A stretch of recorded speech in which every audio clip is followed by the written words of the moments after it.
So the first thing that we're going to do is we are going to make skin for our eTalo bone drilling simulator. And what we need for that is gelatin. This is a very big bag. You do not need a bag this large if you are just using it for your own simulator. And then you need glycerin, which you can buy at the pharmacy or at the supermarket, and cassava flour, as well as water. So the first thing we're going to do is put in our dry ingredients. I'm going to use a double recipe.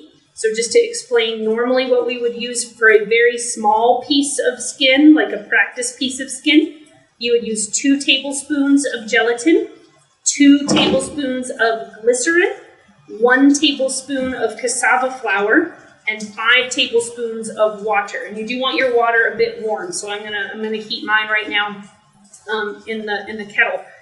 So I'm gonna do my dry ingredients first.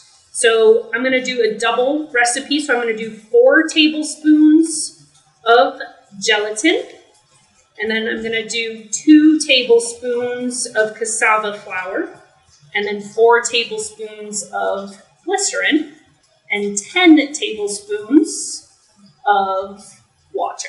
So now I've put my gelatin, glycerin, cassava flour, and water into a bowl, and I'm going to start mixing, and you'll see that it gets very sticky and it kind of gets these blobs, and so you need to mix that out. And I've actually found that using like a little masher can be very helpful in getting the consistency smoother. So I'm just going to mix this around and try to break up the glycerin and gelatin blobs. And you want to mix it into a nice smooth consistency. Okay, so now you can see that we have a nice smooth consistency of our gelatin, glycerin, cassava flour mix.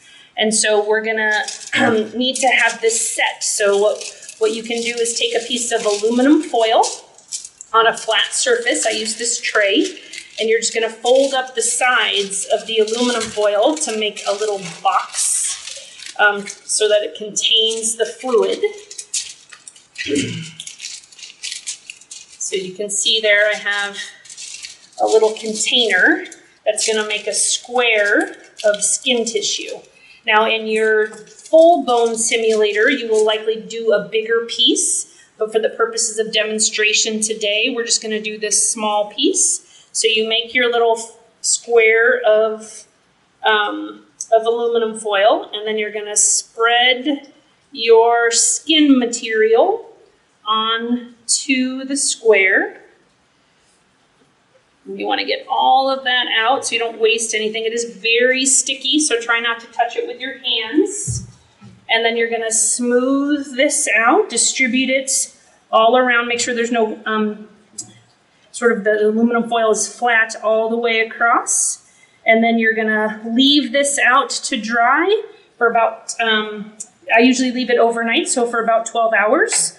And in the morning, you will have a nice piece of simulated skin that then you can peel off of the aluminum foil and use on your surgical simulator.